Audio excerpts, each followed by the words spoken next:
The miraculous ingredient proteoglycan is now attracting a great deal of attention worldwide, excelling in high hyaluronic acid and widely known as a moisturizing component.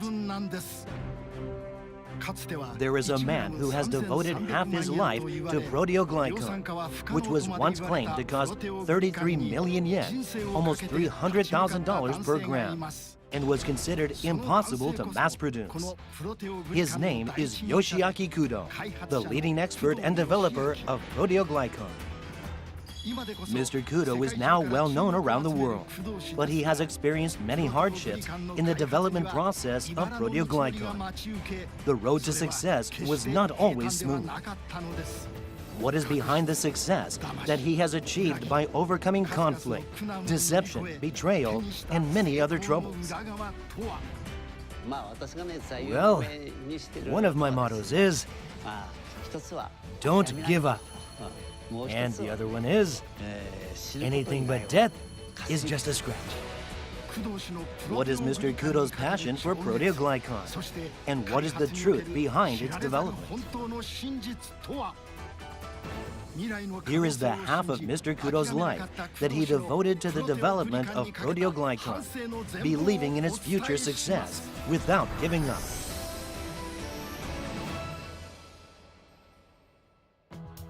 Mr. Yoshiaki Kudo was born in 1942 and was employed by a trading firm in Tokyo after graduating from university. At this trading company, he engaged enthusiastically in collecting product catalogs from the U.S. and selling them to Japanese companies. At that time, Japan was just entering into a high economic growth period. So it was very valuable for Japanese companies to see the advanced technology coming from the U.S. in such catalogs. This information was sought after at a high cost. In this situation, I needed to find information about patents and the like, which I couldn't find in the catalogs. So I was assigned to make patent surveys and conduct market research, and was mainly engaged in the trading of technical information.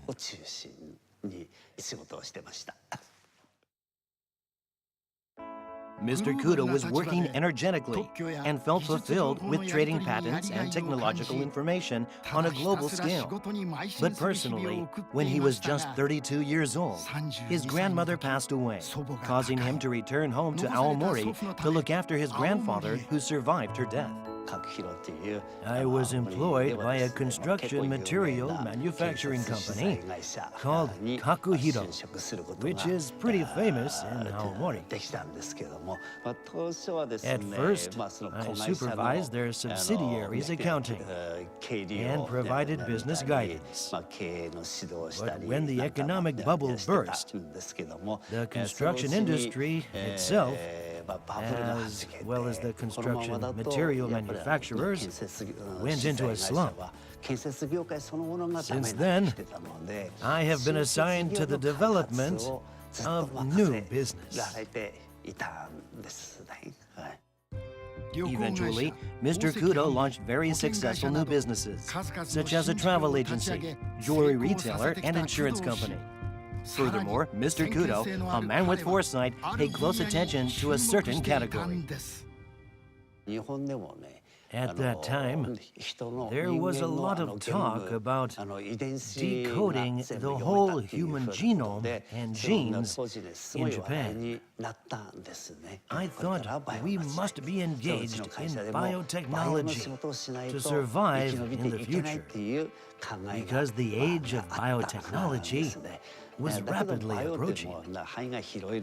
However, I didn't know what I should focus on in the wide range of the biotechnology field. Then, by chance, Hirosaki University proposed a joint research project for the mass production of proteoglycan, for which they had laid out the roadmap.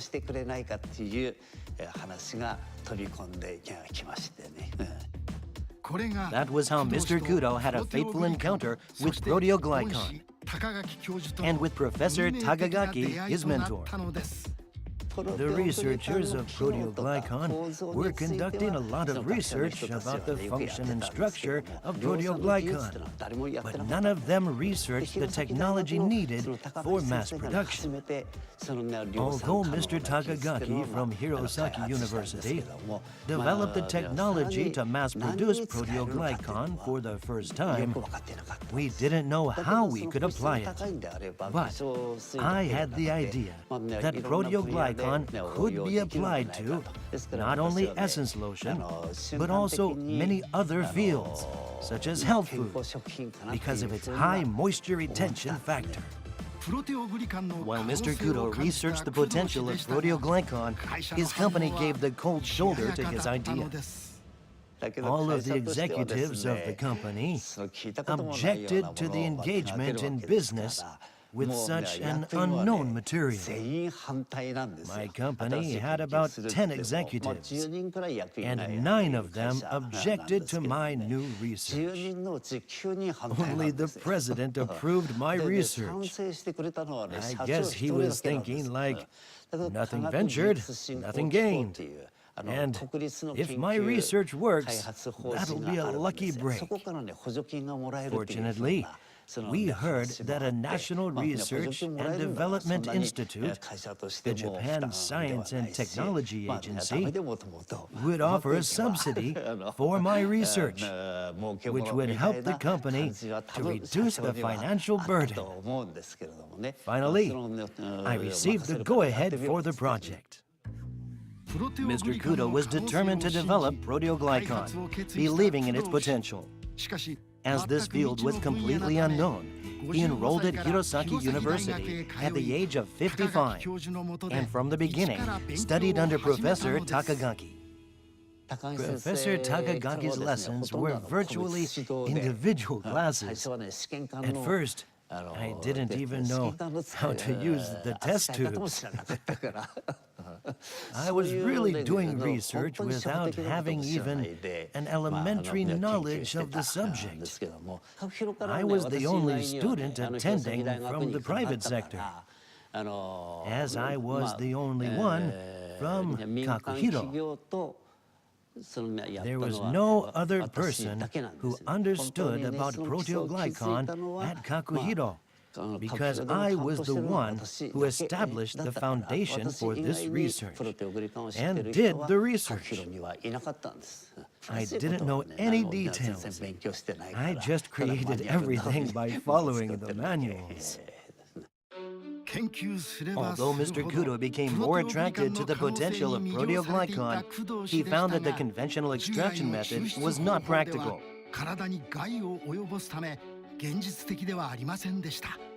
However, one unexpected event led to his finding the key to the solution.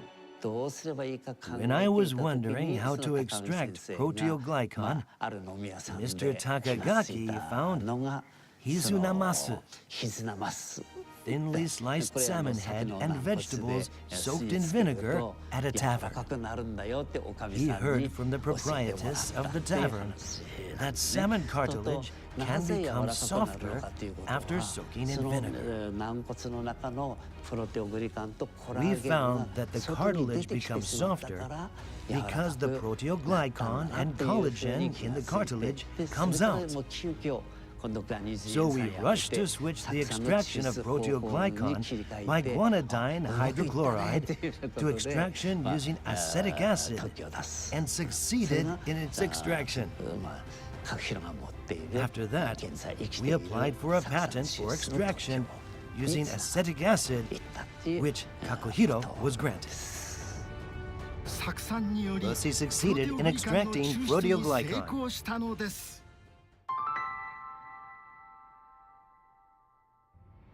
Mr. Kudo showed us the factory for salmon head processing, which is essential for extracting proteoglycan. I brought them from a freezer warehouse. These are salmon heads. Salmon heads are delivered here and chopped by hand for processing convenience. The cartilage in the salmon's head is the important part from which proteoglycan can be extracted.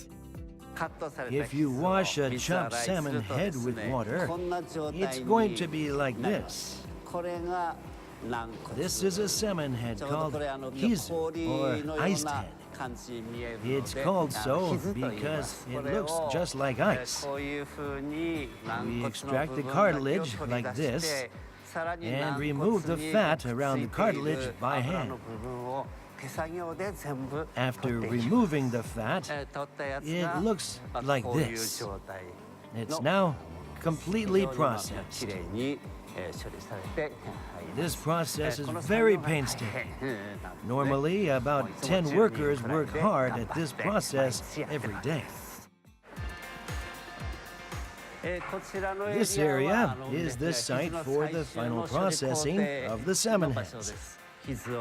This is the final process, in which they soak the salmon heads again and remove any fine impurities from the salmon heads by hand and clean them. The salmon heads are then further crushed into small pieces by a mincer, just like this.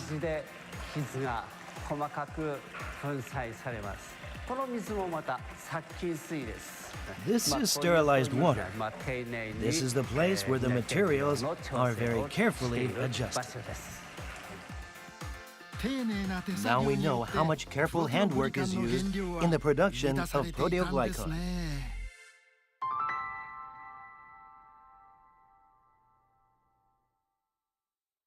There was a proposal that Hirosaki University and Kakuhiro should jointly have the patent for this extraction method. But Professor Takagaki, who is just an employee of the university, did not have the idea for applying for the patent.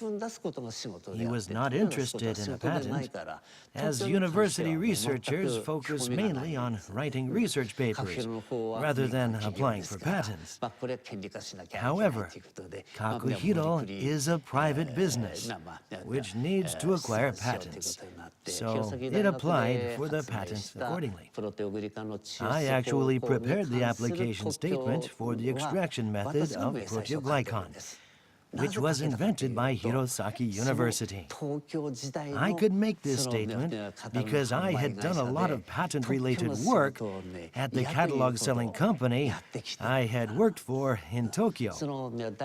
Although I was going to give half of the patent to the university, they didn't accept because they couldn't offer the budget to apply for the patent. Since Hirosaki University refused to accept the patent rights, I asked whether Kakuhiro could be the holder of the patent rights by paying the full amount of the cost, and they accepted. That's why Kakuhiro still has the patent rights, even though the university's professor conducted the original research. This patent was granted with Professor Takagaki as the inventor and Kakuhiro as the patent holder. Finally, he invented the method of extracting proteoglycan from salmon heads using acetic acid and acquired a patent. But the road to mass production was still very hard. There was a problem with procurement of the raw materials required for mass production, which we couldn't solve in Aomori. We considered that building a factory in Hokkaido, where such materials can be produced more easily, would be the best way to overcome this problem. So we decided to build a factory in Kushiro for many reasons, including the location, which has many fish processing companies, the availability of the raw materials, and the services of a business advisor. However, when he went to Kushiro to build a factory for the mass production of proteoglycan, he found an unexpected problem. I didn't understand the disadvantages of acetic acid extraction. I didn't notice them. After building the factory, installing many plants, producing and analyzing proteoglycan, we were told by the university that our proteoglycan was strange and different. I became very anxious. Did they detect some incompleteness with the acetic acid extraction method? The company in Aomori still sells products made by this method. Did they ever know about this fact? They know. Actually, I reported it to them. I reported to them that proteoglycan was cleaved by high hyaluronic acid. But I believe that they have not informed the clients about it. So none of the clients know this, I think. They still keep producing proteoglycan while giving false information that they produce perfect proteoglycan, but they don't have any other good ideas. So they have been going on this way. And although I had such cleaved proteoglycan, I went ahead and did the sample work anyway. Even though his proteoglycan was incomplete, he made samples and started the sales activity. However, there was further hardship awaiting Mr. Kudo. I rushed around to distribute the samples. When I introduced this product, they complimented it and told me that it was amazing, that it could be mass-produced. However, when they asked me how much it costs, and I answered it cost 300,000 yen or $3,000 per gram, they exclaimed, "What?" I could understand that. A product should not cost more than a few thousand yen per gram. So they gave me the cold shoulder. I visited 200 or 300 companies, but I couldn't make any deals. I couldn't get any contracts. Although he energetically visited companies, they just shut the door in his face, saying that the price was too high. So he contacted company executives directly, believing that if the problem of cost was solved, he could make it work. The company considered that this business would not be profitable, so it finally decided to withdraw. When they discussed withdrawal, I visited the head office over and over to ask them to allow me to continue my research, but they stated that they would withdraw from Kushiro. It was even reported in some newspapers. But I didn't leave Kushiro. Mr. Kudo did not want to give up seeking the potential of proteoglycan, so with his dream in mind, he set up his own business. Even though the company withdrew from this business, I was still reluctant to give up seeking the potential of proteoglycan and thought that there was room for improvement. So I gave half of my retirement allowance to my wife and used the rest to buy machines and materials for myself and kept working on this business for about 2 years. While he was researching new extraction technology, one event led to finding the key to the solution. I knew that acetic acid extraction of proteoglycan would not work, but I kept researching half-heartedly because there was no solution at that time.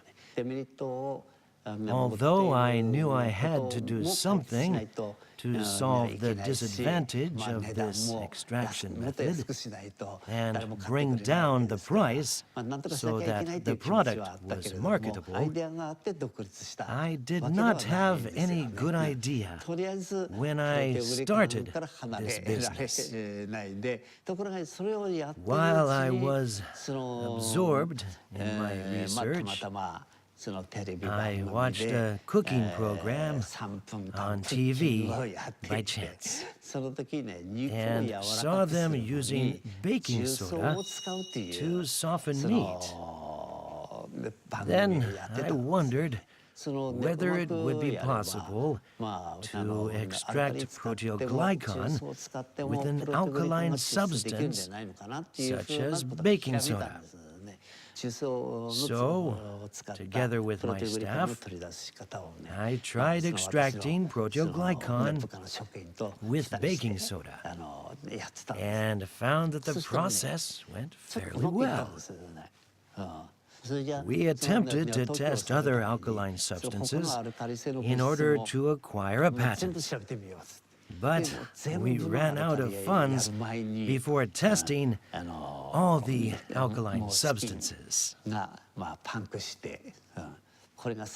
I put samples into 3 test tubes and added caustic soda as our last test. This was the very last test. After 1 week, I got a call from the test laboratory that they had successfully extracted proteoglycan from 2 of the 3 test tubes, whose conditions were different from the rest. We just barely made it. We both cried. He finally succeeded in developing the first ever extraction method in the world for proteoglycan. That was the moment that his hard work was rewarded. But then Mr. Kudo got sad news. Professor Takagaki had died of acute leukemia in the hospital at Hirosaki University. A few months after, I started my business. Now, I feel that proteoglycan might be useful in treating acute leukemia. But this has not been achieved yet. I still regret that I couldn't save Professor Takagaki's life, although I could produce proteoglycan thanks to his instructions. Yes, I really regret that event. Further hardship came soon after his mentor passed away. I succeeded with the extraction, applied for a patent, and acquired the patent at a relatively early stage. Then I planned to acquire patents from overseas from the global viewpoint, so that our product could be offered overseas as well as in Japan. Now that he had patents overseas and was recognized worldwide, his business seemed to be on the right track. But when I founded the company, one member of the Industrial Technology Center left and joined Biomatic Japan as a factory manager as soon as we had established our factory. 1 year later, another person who worked as a section chief at the Industrial Technology Center also said he wanted to join us. So I said, okay, come on in. I needed my successor, so I appointed him as the managing director, and he was practically working as the general manager and responsible for everything, including sales and accounting. I trained him as the president-to-be. I mean, the next president. In the first few years, we often participated in exhibitions. We sometimes visited exhibitions together to explain about our products. We usually visited the exhibitions together. One day, we needed to join an exhibition urgently. So I arranged tickets for us all. But the other 2 people said they were not able to go and asked me to manage the exhibition alone. So I couldn't avoid attending alone. However, when I came back from the trip, I found an email which told me that they would leave the company. One of them bid farewell, but the other didn't even say a word. They conspired with each other to quit the company.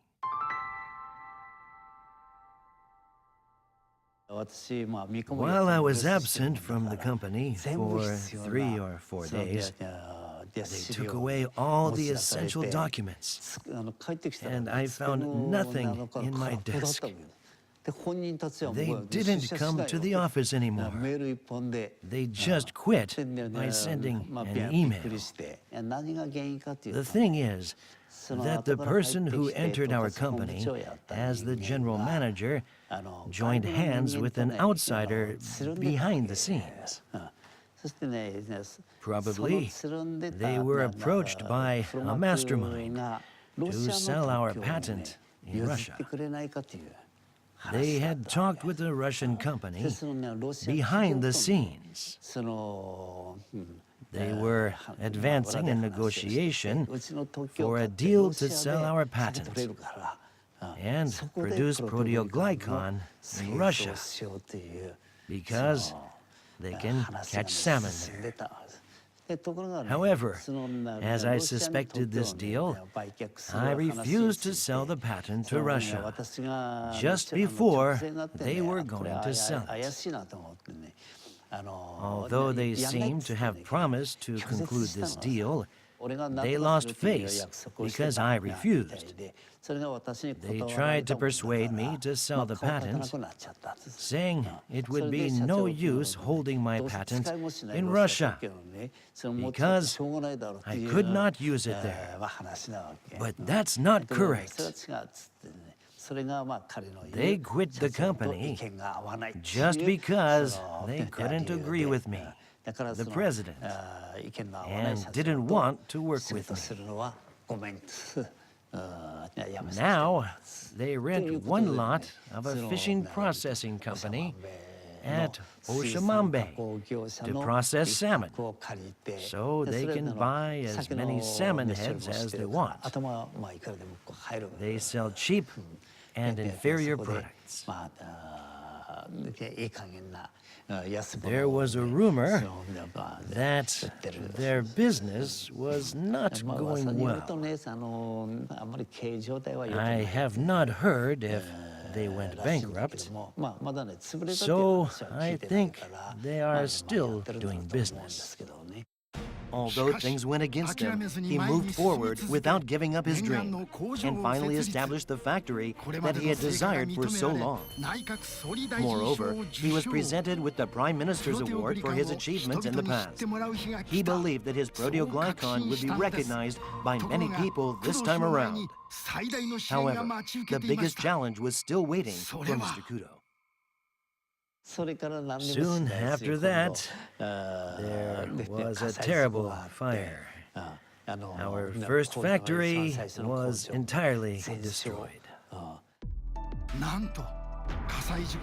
Tragically, the factory was completely destroyed by the fire. And what was worse, there were a lot of people who anticipated the potential growth of proteoglycan. Some companies asked me to sell our patent rights. Other companies asked me to transfer our shares. We were approached by 6 companies in total. The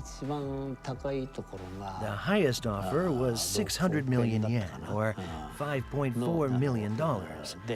They offered to buy both the patent and shares in the company.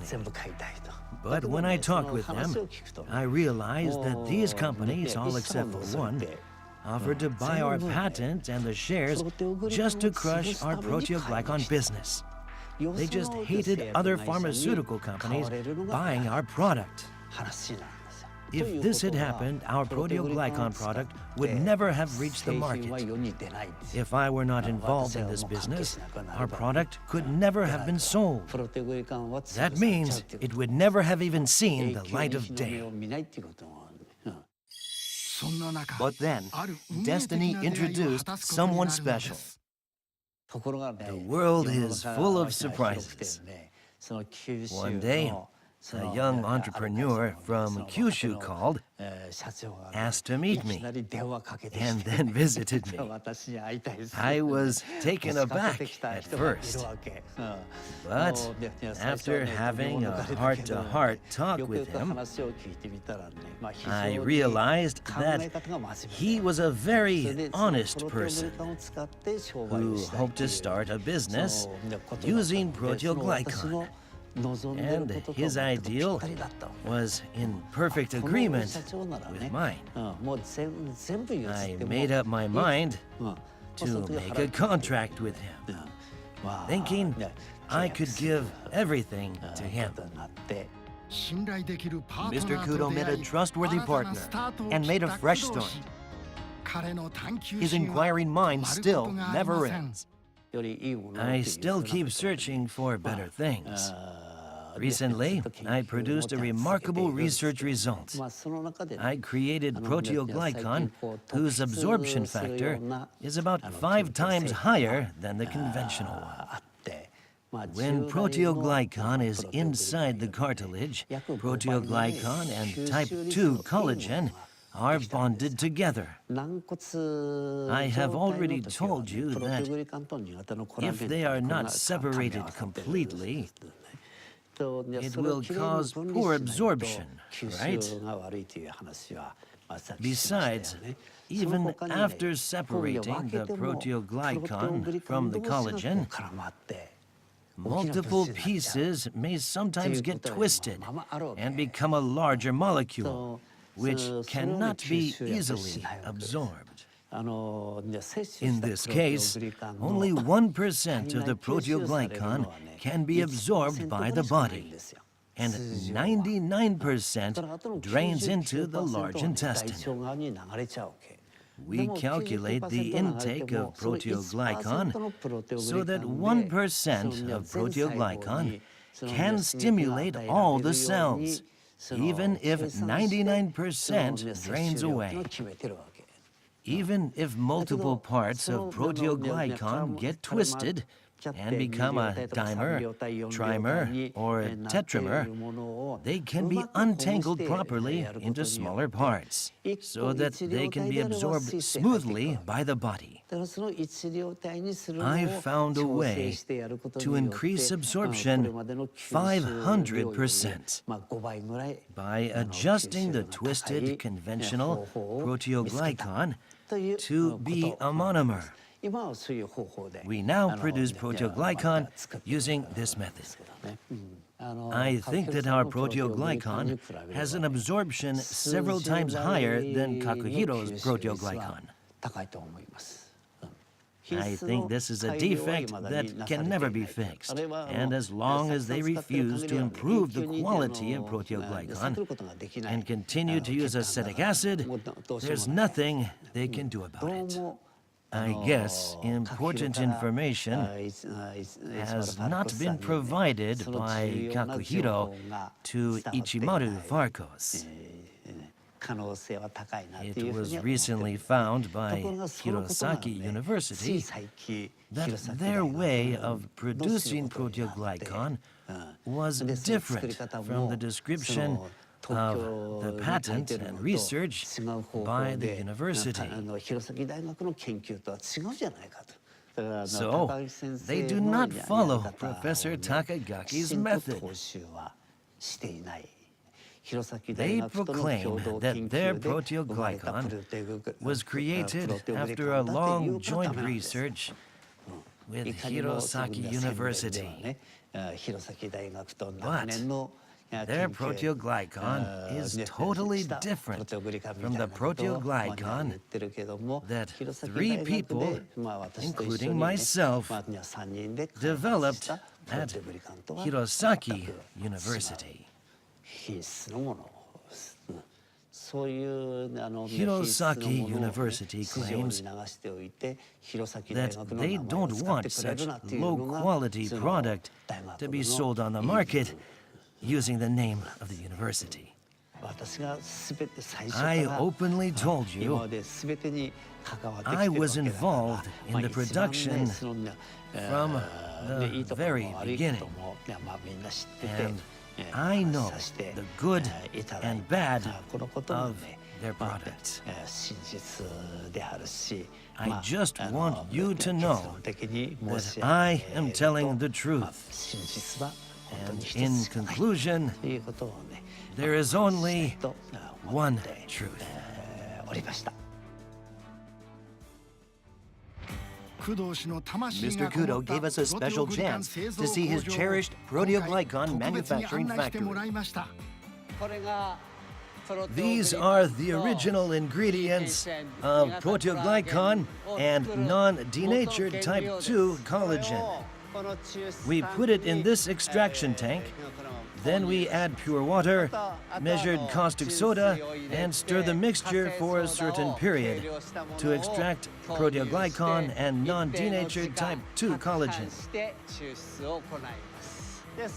Next, it continues to this centrifuge, which we use to separate the lighter material from the heavier material.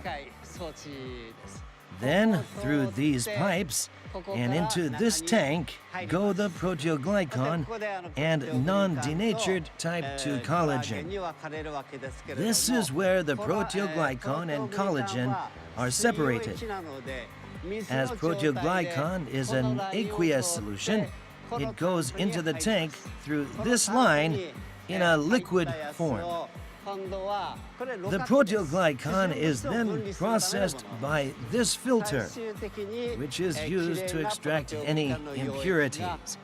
As a result, the clean proteoglycan solution is collected here. The proteoglycan solution collected in the plastic container is moved to this tank, where it precipitates for some while. It is then processed by a concentrator. As only a small amount of proteoglycan is contained in a large amount of water, it is necessary to remove as much water as possible before processing by a freeze dryer. Next, we drain the water in the tank to collect the concentrated solution. After drying the concentrated solution by a vacuum freeze dryer, the proteoglycan is produced as the final product. That's our proteoglycan production process. After such hardship beyond our imagination, proteoglycan is created by only one extraction method in the world. Proteoglycan, an ingredient with infinite potential, is now being launched globally. I have two important mottos I live by. One is don't give up, and the other is anything but death is just a scratch. I found these mottos through my experience, which means that we should not be disappointed with small troubles. This is a very important point to always remember. My goal was to put proteoglycan into practical use. So, it is my great pleasure to hear users say, "Your product is good. Your product is helpful. I want to use it continuously." That is a pleasure that money cannot buy. I will feel happiest if there is a system that allows people all over the world to use our product, to enrich their lives to their complete satisfaction. And I promise to give my full cooperation to the achievement of this goal.